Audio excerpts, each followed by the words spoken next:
The man who walked underneath California's sun burned gently across the wide parking lot of Tesla headquarters, glinting off windshields and polished glass walls. It was a quiet morning, the kind that whispers change before it crashes into your life. A lone man in a wrinkled gray shirt, thin sneakers, and faded jeans walked steadily toward the glass entrance, a canvas bag slung over his shoulder. He looked out of place. "Hey, hold on there," said a voice. The man stopped. A security guard stepped forward, raising his hand. His badge read, Marcus. He was tall, built like someone who once played college football, but had long since.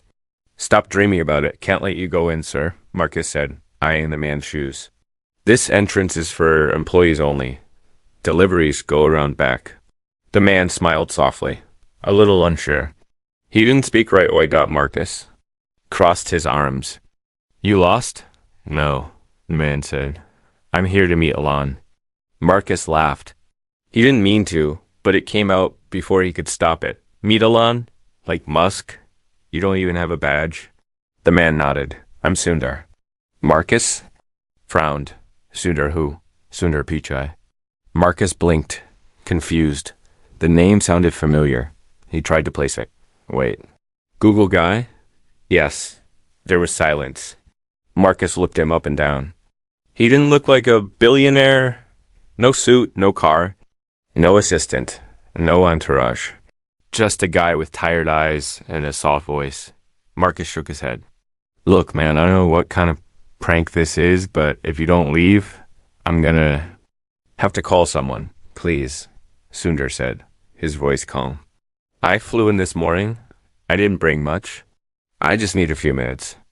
"I was invited," Marcus scoffed. "With what proof?" Sundar slowly reached into his bag. No phone, just a crumpled letter. He handed it to Marcus. Marcus unfolded it, scanned it quickly. It was an email printout from an assistant at Tesla. It looked real, but it still felt off. "Wait here," Marcus said, walking back into the security booth. He picked up the phone and called up to the main office. "Hey, this is Marcus at the front gate. There's a guy here saying he's Sundar Pichai." Silence on the line. Then, "What? Sundar's here? Now? Yeah. Why didn't you let him in?" "Because he doesn't look like open the gate right now." Marcus dropped the phone outside. Sundar stood still, like he'd done this before. Like rejection was just another part of the day. The gates open. Sundar walked through without another word. And that was when everything began to change. Marcus watched him disappear into the building. He felt a strange ache in his chest. Not shame, not really. Something deeper. Like he'd just witnessed something important and hadn't understood it until it was too late. He pulled out his phone and typed, "Sundar Pichai."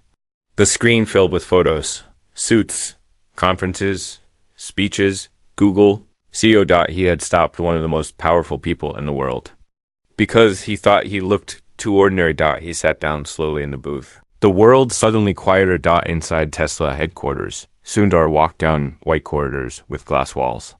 Every face that saw him paused, surprised. Some whispered. Some looked away in guilt. He had become an icon, but he never wore it like one. He smiled at everyone, nodded gently, even to the interns who didn't know where to look. He was here to talk. Not about business, not about power, but about something that had been bothering him for years. Tesla had done something. Something bold. Something that reminded Sundar of the early days at Google. Something he admired, but there was a story behind. His visit that even Alon didn't know yet. Sundar sat alone in a quiet waiting room. He looked around.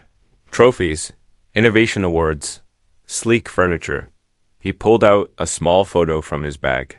It was old, edges frayed. A woman holding a child in a dirt street in India. He stared at it for a long time. That child was him. And that memory, it was about to be the reason he and Alon would have the most emotional conversation of their lives. But before that, someone knocked on the door. A voice said, "Mr. Pichai, Alon will see you now." Back at the security gate, Marcus couldn't stopped thinking about Sundar's face. It wasn't just embarrassment anymore. It was regret. Because when he looked into Sundar's eyes, he hadn't seen arrogance or ego. He had seen something he didn't expect, humility, and now he couldn't. Stop wondering. Why would one of the most powerful men in the world come here, alone, dressed like a traveler, without guards or assistants? Why did he look like he'd been walking a long way to get here? And what did he come to say? Inside the private conference room at Tesla, Elon Musk extended his hand. Sundar took it. You came? Elon said, surprised. I wasn't sure. I had to, Sundar said. I have been thinking about this for a long time. What's this about? Sundar sat down. It's about something that started 32 years ago, he said. Before I ever touched a computer. Before I ever dreamed of Silicon Valley. Okay. It started the day I watched my mother walk 6 kilometers in the heat to buy a book for me. Because she believed I could be something more. Elon didn't speak, Sundar continued. And it's the same reason I'm here today. Because there's something happening at Tesla. That reminded me of her. Something bold. Something that could change everything. But it's not being done, the right way. Not yet. Elon frowned slightly. What are you talking about? Sundar leaned forward. I'm talking about the truck. The silence in the room sharpened .elo and looked at him, a little confused. The Cybertruck?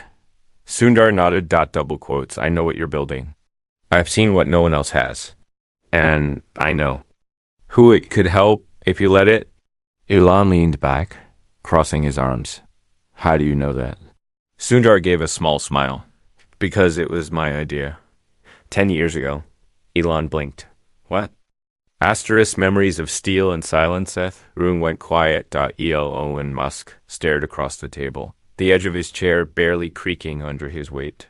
His fingers tapped the armrest once, then stopped. He had heard many bold statements in his life. Some wild, some ridiculous, some even insulting. But this wasn't a boast. Sundar's words were too calm, too steady. There was no ego in his voice. Just something else. Something heavier. Like regret. Your idea, Elon said slowly. You mean the Cybertruck? Sundar nodded, but didn't speak right away. Instead, he reached into the canvas bag he had brought with him. It wasn't much to look at, dusty and old, with threads coming loose along the edges. He pulled out a folded piece of paper. Yellowed with time, slightly torn in the corner. He laid it on the table and slid it over. Elo picked it up, curious. It wasn't a blueprint. It was a hand-drawn sketch, crude, pencil scribbled, but clear enough to show what it was. A truck. Boxy, angular, futuristic. Unlike anything on the road back then. Elo in single quotes. Eyes narrowed. This is dated 2013. He said, pointing to the corner. Yes, Sundar replied softly. I drew it after visiting my childhood village. I had just returned from an innovation summit in Seoul. I saw self-driving prototypes, but when I came home, nothing had changed. People still walked miles to carry water. Kids still studied under flickering lanterns. And tradesmen, blacksmiths, delivery drivers, builders, they still relied on broken-down vehicles that barely ran. He paused, looking out the window. Though there was nothing there but sky and light, I realized then that the future wasn't supposed to be about going faster. It was supposed to be about bringing everyone with us. Elon said nothing, but the tapping of his fingers had stopped completely. I called it Project Vanicum, Sundar continued. It means greeting in Tamil. It was meant to greet the world with a promise that technology wasn't just for the rich or the first world. It was for the hands that build homes, fix roads, and carry children to school. I pitched it quietly to a few people. No one took it seriously. I let it go until I saw your reveal years later. Elon leaned back in his chair, still holding the sketch. For the first time, he looked unsure. You think I stole it? No, Sundar said quickly, shaking his head. I don't think. You even knew that's not why I came. Then why come now? Because you're closer to finishing it than I ever got. And because there's still time to do it, right? The silence between them stretched long and deep, like a river running quietly beneath ice. Sundar's eyes held no bitterness, only clarity. He didn't want credit. He wanted something more difficult to ask for. Purpose. Meanwhile, back at the front gate, Marcus was still staring at his screen, trying to make sense of what had happened.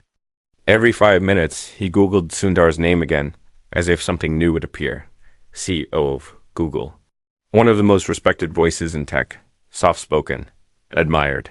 But there were pieces missing. He couldn't stop replaying that moment. Sundar had looked so normal, but not just in clothes or posture. There was something deeper in him. A kind of stillness that didn't belong to most powerful people. Marcus remembered his own mother's voice. Years ago, telling him, you can always tell who someone really is by how they treat you when they think you're nobody. He had looked into Sundar's face and seen no impatience, no superiority. Only a man waiting, with quiet hope, to be let in. And now, Marcus felt something rising in his chest. It wasn't just shame. It was admiration. Inside the Tesla conference room. Sundar and Alon sat across from each other like two planets in slow orbit. Different energies, different paths, but both drawn by gravity. They couldn't ignore .elo. And finally, spoke. So what do you want, Sundar? If not credit, if not revenge, then what? Sundar took a long breath. I want to build the version we were too scared to try. The one that's not just flashy, but affordable, durable. The one that runs on the sun and rolls through deserts. The one that doesn't care about showroom floors, but cares about mothers. Walking 6 miles for water. I want to build that one. Elon stared at him, unreadable. You're asking me to redesign the entire project. No, Sundar said gently. I'm asking you to remember who you were when you first started. When he didn't care about shareholders or viral announcements. When he just wanted to help. That hit something. Elon's jaw tightened. For a long time, he said nothing. Then he stood up, walked to the window, and stared out at the city. He remembered sleeping on the factory floor during Model 3 production. He remembered crying in 2008 when SpaceX rockets failed. He remembered how the world had mocked him. Until they didn't, but something had changed along the way. The spotlight had grown brighter. The stakes had grown heavier. And somewhere between the launches and the headlines, he had forgotten what it felt like to just care. Sundar stood too. Walked over. He reached into his bag one last time and pulled out something strange. It was a small piece of metal. Dented. Burned. This, Sundar said, holding it in the light, was part of the first electrical converter I ever made. I built it using scrap from a train station near my home. I had no lab. No money, just hope. Elon took it, turned it in his hands. You came all the way here. For this? Not for this, Sundar said. For what it means. That's sometimes the simplest. Things carry the heaviest weight. And that sometimes you have to go back to where you began. To remember why you started, Elon finally smiled. Not a public smile. Not a tweet smile. Something deeper. More human. He nodded once. Then let's build it. But even as he said the words, neither of them could guess what was coming next, because the past had not let go of Sundar yet, not completely far away. In a small room in Chennai, a man opened a rusted drawer and pulled out a letter that had never been sent. A letter addressed to Sundar Pichai, and inside, it was a secret that would change everything. Asterisk, the letter in the drawer in a quiet corner of Chennai, in a house that once belonged to Sundar Pichai's grandmother. An old man moved slowly through the shadows of memory. His name was Subramani, and his back had grown crooked with time, curved like a question mark formed from years of waiting. The house smelled like old paper and boiled tea. Rain dripped gently from the roof, tapping on rusted pots left out to catch the leaks. The wooden drawers of the cabinet creaked as Subramani pulled them open one by one, his thin fingers searching for something he had kept hidden, even from himself. At the bottom of the last drawer, beneath a folded lungi and 2 torn envelopes, was a letter. ELLOED by time. The ink faded, but still readable. He held it in his hands for a long time before unfolding it. The paper crackled softly like it was waking up after a long sleep. The letter was addressed to Sundar, written in Tamil, dated 15 years ago, but it had never been sent. Back in Palo Alto. The rain had not reached yet. The skies above Tesla headquarters were clear and bright, but inside, the atmosphere was heavy with new beginnings. ELON and Sundar stood in front of a large touchscreen, reviewing schematics. The Cybertruck was still in its final development phase, and now, with Sundar's input, it was evolving. Small changes. At first, the suspension, the undercarriage. The battery pack design, but the bigger change was not on the screen. It was in. The room got two minds, shaped by different pasts, were now bending toward a shared purpose. Sundar wasn't just an advisor now, he had become part of something personal, something vulnerable, and that made the stakes higher than before. Data's engineers came in, and out of the room, they glanced curiously at Sundar. Whispers spread through the building. Some of them couldn't believe the collaboration was real, but it was. And it was moving fast. Every hour they worked together, they peeled back another layer. Sundar told stories of his childhood, of the days when he had to wait for his father to come home before he could use the family's only phone line to check his exam results. How they couldn't afford a refrigerator, but his mother never let him go to bed hungry. How books were passed, hand to hand like sacred treasures. Elon listened more than he spoke, which was rare for him. Sundar's stories reminded him of something he didn't admit out loud, that his own path had been lonely, full of risks that few understood. He, too, had slept in factories. He, too, had been the outsider. He just wore it differently. Meanwhile, back in Chennai, Subramani sat on the edge of his bed with the letter still open. It read, "Dear Sundar, I know you have become very important now. I see your face on TV sometimes. They say you speak for Google. They say you speak for the world. But there is something you do not know. Something your father did not tell you. When you were 11, your uncle came to our house. He brought a design you had drawn on graph paper. A strange truck. You said it could run on sunlight. You said it could carry water tanks across rivers and dust roads. He laughed and said, 'The boy thinks like a foreigner, but your grandmother,' she didn't laugh. She folded the drawing and kept it in her prayer book. When she died, I found it again, and I kept it. I always believed you would return one day, not for the truck, but for the reason you drew it. That reason still matters. More than you know. If you come back, I will tell you the rest. With love." Subramani folded the letter slowly and looked at the photo above his desk, a faded picture of Sundar at age 12, holding a toy truck made from bottle caps and tin cans. He had called it the future machine. Back in California, Sundar felt something shift inside him. He didn't know why, but as he stood in the Tesla garage looking at the bare frame of a Cybertruck prototype, his heart felt tight in his chest. He placed his hand on the metal, cold, silent, waiting. Elo came up beside him. "You okay?"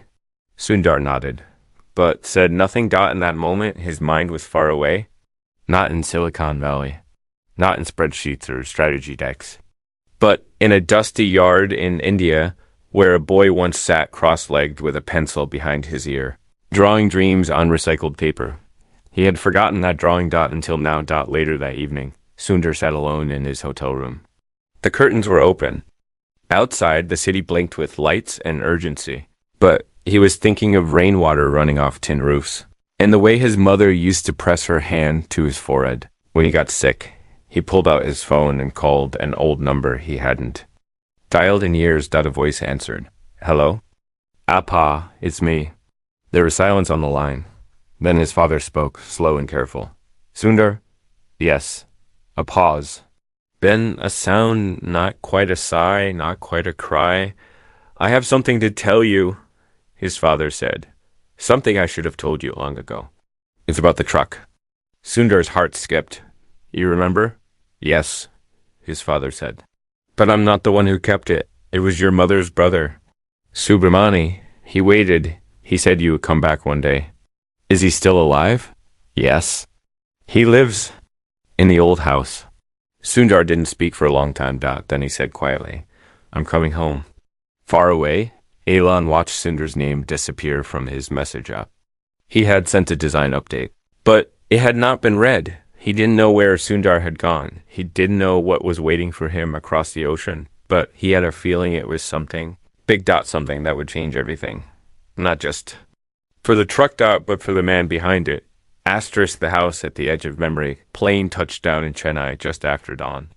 The city, still wrapped in a soft blanket of morning heat, yawned awake with the smell of dosa batter, petrol fumes, and jasmine garlands.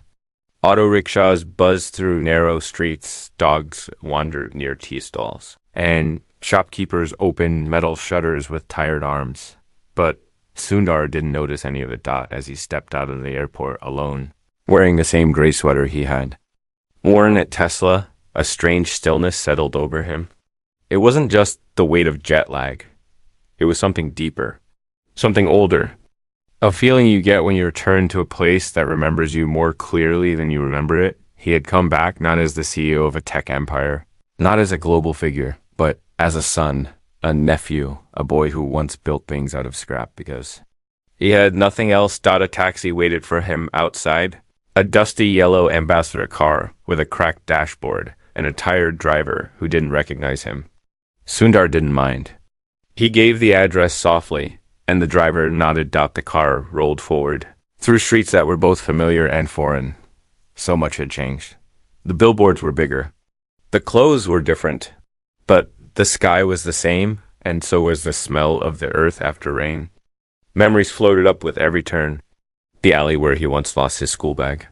The wall where he first scratched the word engineer with a stone. The car finally stopped in front of a narrow blue gate, chipped and rusted.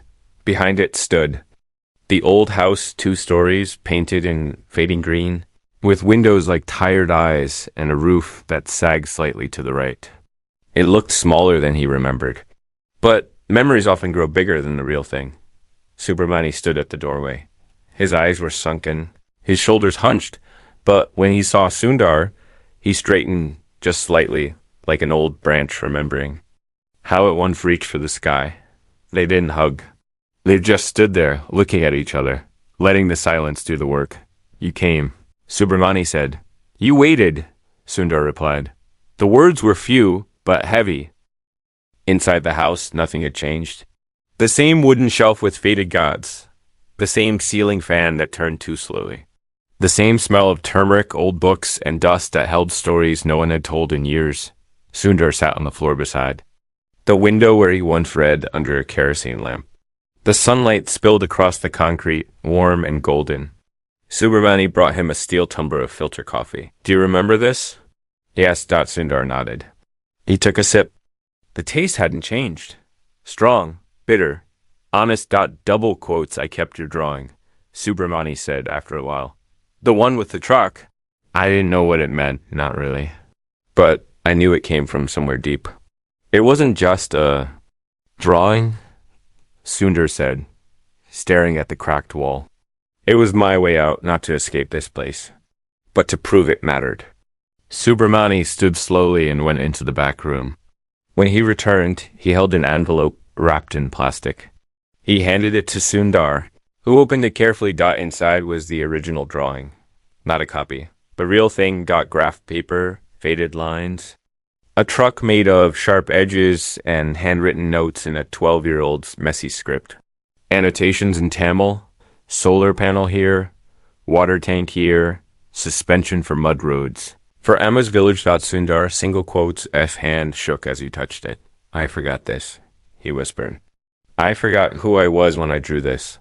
Subramani sat down beside him. We all forget, he said gently. But sometimes the dream remembers us. They spent the next few hours talking slow, careful words. Sundar asked questions he had buried for years. About his mother, about the struggles his family had hidden from him, about the relatives who had helped silently without asking for anything in return. And then something shifted. Subram on forward. There's something else, he said. Something your mother never told you. He reached under the mat and pulled out a box. Inside it were letters, dozens of them. Some from Sundar's early teachers, others from local engineers, newspaper clippings, applications. After you left, your mother began writing to people, Subramani said. She sent your drawing to NGOs, to companies, even to foreign embassies. She believed someone, somewhere, would see what you saw. But why didn't she tell me? Because she didn't want you to feel the burden. She wanted you to fly, not look back. Sundar held one of the letters in his hand. It was a rejection from an engineering institute in Germany. The year was 2002. Your idea reached more places than you knew, Subramani. Maybe that's how the seed found its way to the world. Sundar looked up sharply. What do you mean? A letter she sent to a man who worked in Berlin at the time. Later, he joined Tesla. A chill passed through Sundar. He pulled out his phone. Quickly searched the name written in the top corner. Of one letter, Thomas Streiger. Within seconds, he found it. Chief Technical Architect. Battery Division. Tesla Motors. The man had been working directly under Elon for years. Back in California. Elon sat in a meeting room with his team. Blueprints on the wall. Charts. Projections. But his mind was elsewhere. His phone buzzed at a message from Sundar. I found something. Someone from your team may have seen this before. We need to talk. Elon stared at the screen, then looked up at his engineers. Get Thomas in here, he said quietly. The room fell silent. Why? Someone asked. Elon didn't answer, because the truth was already beginning to unravel. And it wasn't just about innovation anymore. It was about how ideas moved through the world. Quiet and invisible, carried by mothers and teachers and forgotten. Letters. And now, one of those invisible paths had come full circle. Sundar stood on the balcony of the old house as the sun began to set over Chennai. The sky turned orange and pink, glowing above the temple rooftops. He looked down at the street, where children played with sticks and a worn-out football. Their laughter echoed through the air. He looked at his drawing, held in his hands like a small miracle. And for the first time in many years, he didn't feel like a CEO. He felt like that 12-year-old boy again, the one who believed he could change something. Not everything. Just something. But as the night came down and the lights in the old house flickered softly, a message appeared on Sundar's phone. From Milan. We have a problem. Thomas is gone. Disappeared. Sundar's breath caught. Something was wrong. Deeply wrong. And the story he thought was about remembering the past was about to take a dangerous turn into the present. Asterisk the silence between circuits. It was midnight. In California, the Tesla headquarters stood in silence, except for the humming of security lights and the occasional click of automated climate systems, adjusting the airflow in empty corridors. Most of the employees had gone home. A few remained in isolated corners of the building, lost in code, engineering drafts, and deadline anxiety. But in Elon Musk's private conference room, the air was different. The lights were dim. His phone screen cast a cold glow over his face. Sundar's message had arrived hours ago, but Elon hadn't replied yet. Not because he didn't want to, but because the name Thomas Streiger had brought back something he couldn't quite place. Elon had met thousands of engineers over the years. Most came and went like moving shadows, brilliant minds, short attention spans, always chasing the next spark. But Thomas had been different, quiet, methodical. He never tried to impress anyone. He just solved problems, stayed late, and asked questions others were afraid to. Elon remembered one thing clearly. Thomas had once brought him a strange prototype sketch. Something boxy, ugly almost, but efficient, solar-powered, adaptable, not beautiful, but sincere. Who drew this? Elon had asked. Thomas had paused, then said, someone from the past. And now Thomas was gone. Sundar stood on the rooftop of his childhood home in Chennai. The night air was warm, full of the distant sound of dogs barking and rickshaws sputtering through alleyways. His mind raced. The discovery of his uncle's letters, the sketch, and the connection to Tomas had opened something inside him. Door he didn't know he had been holding shut for years. He thought of the moment he first touched a computer. Keyboard. How foreign it had felt. How powerful. He thought of the teachers who had stayed after class to help him. The strangers who had given him a seat, a book, a second chance. He had built his life on quiet kindnesses. And now that life was folding back on itself. He looked up at the sky, and for the first time in days, he felt fear. Not fear of failure, fear that he was about to uncover something that would demand more. From him and leadership, something that might break the very idea he had spent his life building. The next morning, Sundar flew back to California. No security, no press. Just a backpack, the original drawing, and a copy of the letter from Subramani. As the plane crossed the ocean, he stared out at the horizon and thought of his mother. How she had believed in a truck no one had ever seen. How her belief had stretched across the world, in silence. Elon was waiting for him. They met not in a boardroom, but in the old design lab, a place few people remembered. A space filled with scraps, failed prototypes, and forgotten parts. Elon had turned off the security cameras. He wanted no eyes on what came next. Tomas didn't just vanish, he said, handing Sundar a file. He walked out. No resignation. No call. Just gone. 2 days ago. Sundar flipped through the file. Last known login. Last access to system schematics. No personal contacts listed. He left a note. Elon added. He passed Sundar a folded sheet of printer paper. On it, in a neat handwriting, the origin matters more than the outcome. Protect it, or it will disappear. Sundar stared at the note, heart pounding. What was he working on before he left? Elon walked over to a locked cabinet and pulled out a tablet.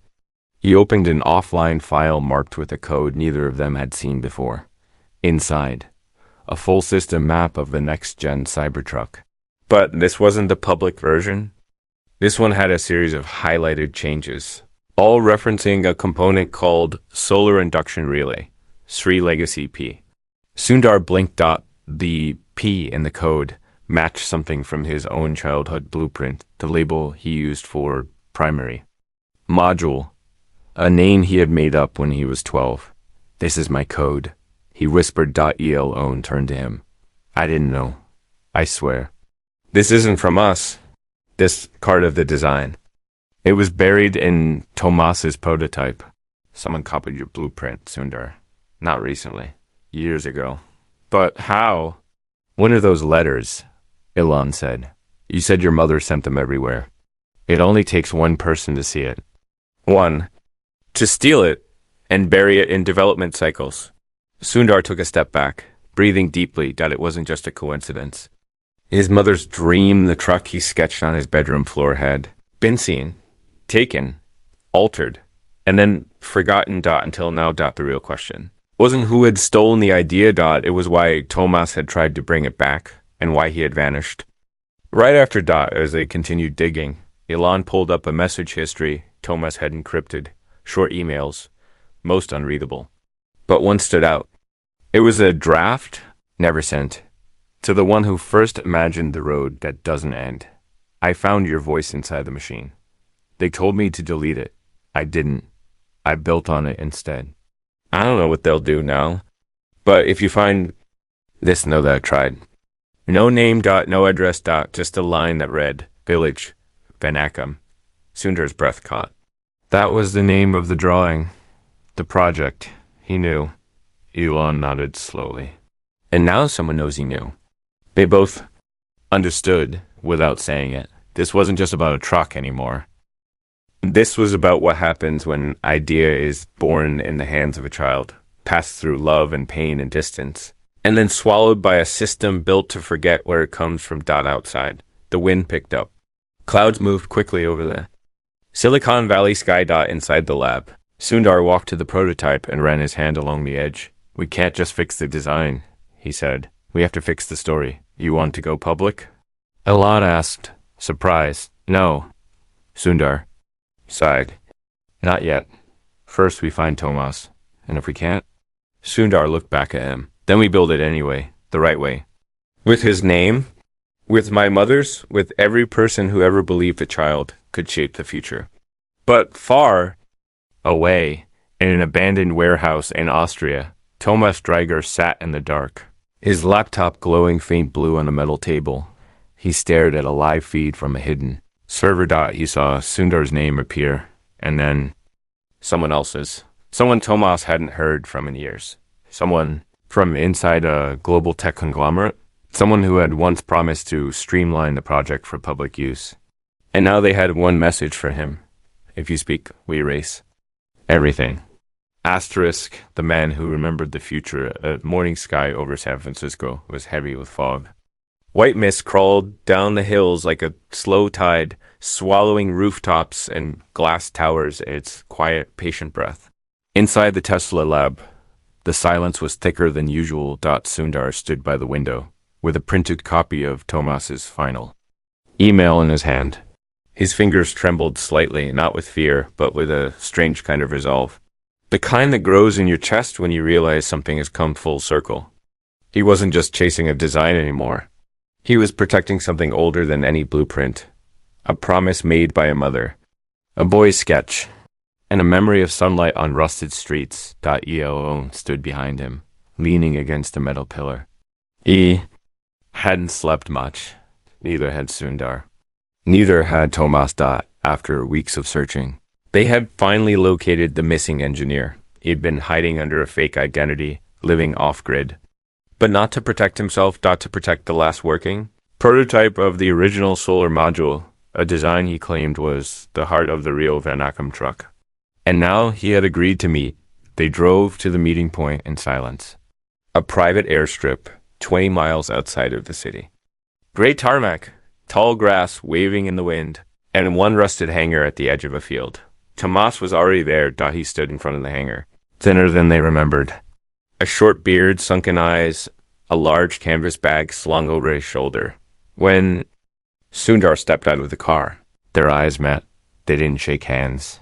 They didn't need to. He kept it. Sundar said quietly. Tomas nodded and opened the bag. Inside, wrapped in cloth and insulated foam, was the device. Smaller than expected. Hand-built, rough edges, but beautiful in its function. A solar relay that stored energy and redistributed across wheels, without any need for external input. Found your drawing on a shared archive in Berlin, Thomas said. Someone uploaded it in 2006. No credit. No name. I recognized the structure, the way it used sunlight. It wasn't just engineering. It was poetry, so I kept building on it. Who uploaded it? Elon asked. Thomas hesitated. And said, someone from inside the old mobile division of a large tech firm. It doesn't matter now. They buried it. Said it was too rural focused. Not scalable. Not marketable. But I couldn't let it die. He looked at Sundar.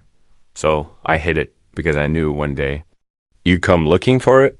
Inside the hangar, they laid the prototype on a table. Sundar leaned over it, inspecting every wire, every tiny chip. He saw his own handwriting in the structure, the echoes of that childhood sketch. He saw his mother's faith in the soldered joints.